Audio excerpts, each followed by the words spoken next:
apardı son geliş. Özgəsiyle sense halını değil. O cahilin iki uşağı var ayzəriş. Görməmsən ağla nə mənası var. Gəlməmsən ağla nə mənası var. Ağla gözəl ağla nə mənası var. Ona buna bel bağla nə mənası var.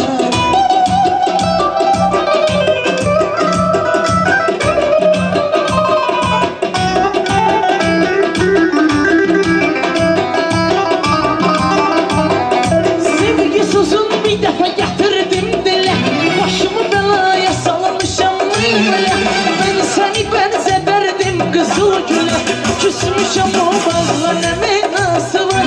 Küsmüşəm o bağla nə mənası var. Ağla gözəl ağla nə mənası var. Buna bel bağla nə mənası var.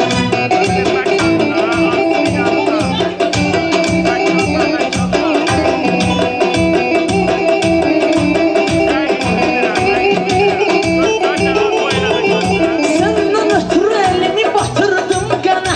Bir bıçaqla soxdum ayırda sənə. Sən isə dalımca gəlmədin zindana. Görüşmə dostlarla nə mənası var. Görüşmə dostlarla nə mənası var. Ağla gözəl ağla nə mənası var.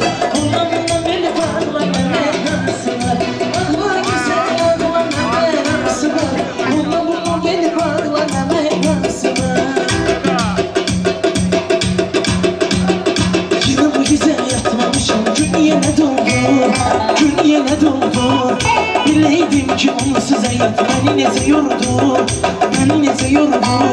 Yine bu gece yatmamışım. Gün yine doldu, gün yine doldu. Bileydim ki onsuz hayat beni nece yordu, beni nece yordu. Sevgimizi, eşkimizi kimi kim alıştı. Taşıra yoğun keslerinde gözleri doldu, gözleri doldu. Sevgimizi, eşkimizi kimi kim alıştı. Taşıra yoğun keslerinde gözleri doldu, gözleri doldu. Bir sen unut beni, hiç unuttum ben seni. Nefesine çekmişim seni, hiç unuttum ben seni. Bilsen ki unut beni, hiç unuttum ben seni. Nefesine çekmişim seni, hiç unuttum ben seni. Hiç unuttum ben seni.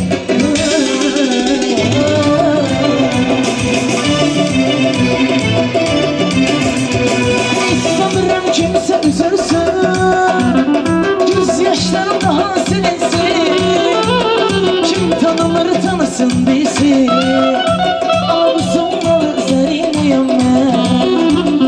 Kim tanımır tanısın bilsin.